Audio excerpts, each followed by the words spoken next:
सोना नहीं रहा, ये रॉकेट बन चुका है। 1,40,185 रुपए एक तोला। यही सोना 2020 में 40,000 का हुआ करता था।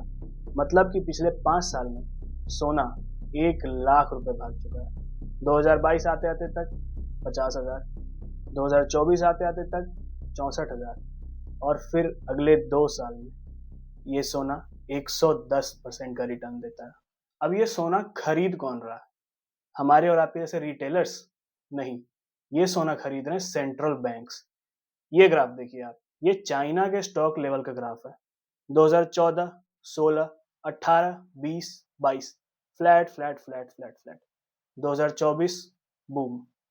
अब ये सब देखकर लगता है कि बड़े सही कहते थे कि स्टॉक मार्केट और म्यूचुअल फंड्स में कुछ भी नहीं रखा है, सोना खरीद ले। और अगर देखा जाए तो लॉन्ग टर्म में भी सोने ने ही ज्यादा रिटर्न दिया है। पिछले 10 साल में स्टॉक मार्केट निफ्टी 50 का रिटर्न 13.5% और सोना लगभग 15.5%।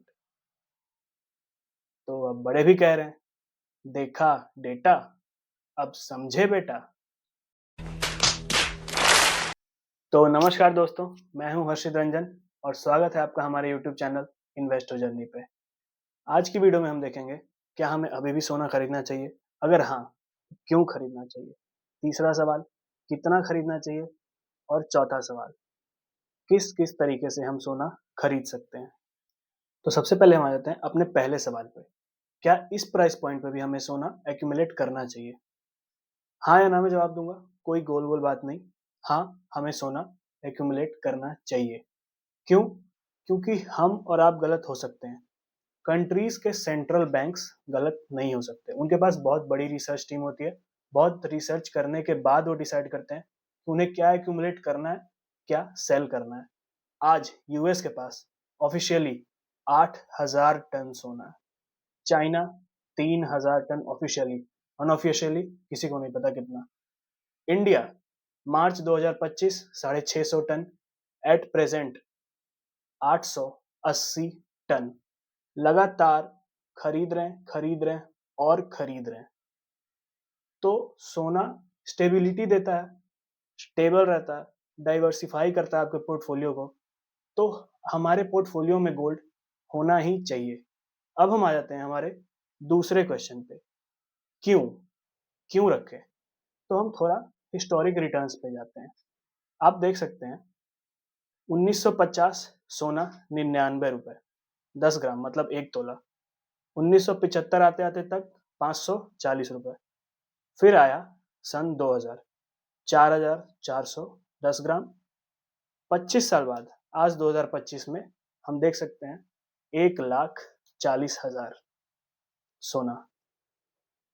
रिटर्न्स की भी बात करें, पिछले 5 साल में 15.46% गोल्ड। निफ्टी की अगर बात करें तो 15 से 16%, ऑलमोस्ट सेम। 10 साल में अगर हम देखें, गोल्ड ने दिया है 15.2% और निफ्टी ने दिया है 13.5%। इसी चीज को अगर हम 20 साल में देखें तो दोनों ने लगभग लगभग 11 से 13%। अब आप सोच रहे होंगे कि दोनों ने लगभग बराबर दिया है तो गोल्ड में ही क्यों जाए? क्योंकि गोल्ड सेफ है, स्टेबल है, वोलेटिलिटी ज्यादा नहीं होती। निफ्टी में या फिर स्टॉक मार्केट में वोलेटिलिटी बहुत ज्यादा है। तीसरा सवाल, कितना सोना हमें अपने पोर्टफोलियो में ऐड करना चाहिए? 10 से 20%। अगर आप साल के लाख रुपए डालते हो स्टॉक मार्केट में, तो लाख रुपए की जगह 70 से 80,000 रुपए डालो, 10 से 20,000 रुपए गोल्ड में इन्वेस्ट करो। अब आखिरी और चौथा सवाल, गोल्ड में इन्वेस्ट करने के बेस्ट तरीके। पांच 5 वेज हमारे पास हैं जिससे हम गोल्ड में इन्वेस्ट कर सकते हैं। सबसे पहला, फिजिकल गोल्ड, ज्वेलरीज ले सकते हो आप। दूसरा ऑप्शन, आप गोल्ड कॉइन्स या गोल्ड बार बनवा सकते हो। बट ये ऑप्शन अच्छा नहीं है, क्योंकि इन्वेस्टमेंट के तरीके से अच्छा नहीं है। अगर आप पहनने के लिए ले रहे हो या शादियों के लिए यूज कर रहे हो, that's a different thing. Investment के लिए अगर आपको गोल्ड लेना है तो आपको फिजिकल गोल्ड नहीं लेना चाहिए, क्योंकि वहां पे आपको मेकिंग चार्जेस, जीएसटी, एसजीएसटी, बहुत सारी चीजें, बहुत सारे टैक्सेस देने पड़ते हैं, जो इन्वेस्टमेंट के तरीके से बिल्कुल भी अच्छा नहीं है। दूसरा, डिजिटल गोल्ड। डिजिटल गोल्ड क्या होता है? बहुत सारे कंपनीज, गोल्ड कंपनीज जैसे कि मुथूट फाइनेंस हो गए, मालाबार ज्वेलर्स, तनिष्क, यहाँ जाके आप डिजिटल गोल्ड ले सकते हो। You will get a certificate, आपके नाम से उनके पास गोल्ड स्टोर्ड होता है। बट ये सेफ नहीं मानते हैं लोग, क्योंकि ना ही ये सेबी से रजिस्टर्ड है और ना ही ये आरबीआई से रेगुलेटेड है। तो डिजिटल गोल्ड मेरे हिसाब से एक सेफ तरीका नहीं है। तीसरा ऑप्शन और सबसे अच्छा ऑप्शन मुझे लगता है ईटीएफ। आप गोल्ड के ईटीएफ्स ले सकते हो।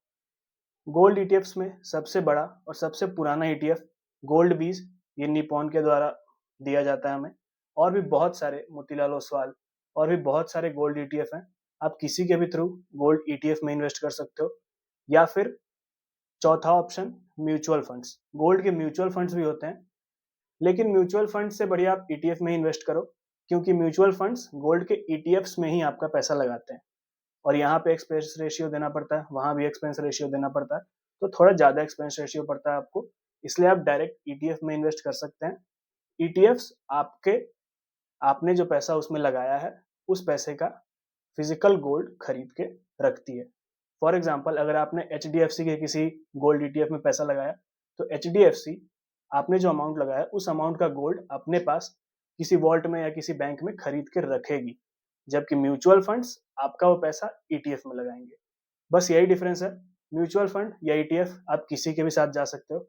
और पांचवा option SGB, sovereign gold bond. Unfortunately ये सबसे अच्छा ऑप्शन था गोल्ड में इन्वेस्ट करने का, लेकिन अभी के लिए गवर्नमेंट ने इसे डिसकंटिन्यू कर दिया। ये गवर्नमेंट के द्वारा रन किया जाता था। इसका मैच्योरिटी पीरियड होता था 8 साल। आप जब भी गोल्ड लेते थे आपको एक सर्टिफिकेट मिल जाता था, किसी भी बैंक के थ्रू हम ले सकते थे। हर 6-8 महीने पे एक बार ये खुलता था। इसका मैच्योरिटी पीरियड 8 साल होता था। 8 साल बाद ये मैच्योर हो जाता था, वापस गवर्नमेंट ही आपसे वो गोल्ड ले लेती थी। सबसे बड़ा इसका प्रॉफिट था, हर साल लगभग 2.5% आपको रिटर्न देती थी गवर्नमेंट। और वो क्वार्टरली, मतलब हर 3 महीने पे आपके बैंक अकाउंट में क्रेडिट हो जाता था। लेकिन अनफॉर्चुनेटली एसजीबी अभी डिसकंटिन्यू हो चुका है। तो हमारे पास बचते हैं 4 ऑप्शन, जिसमें सबसे अच्छा ऑप्शन ईटीएफ्स।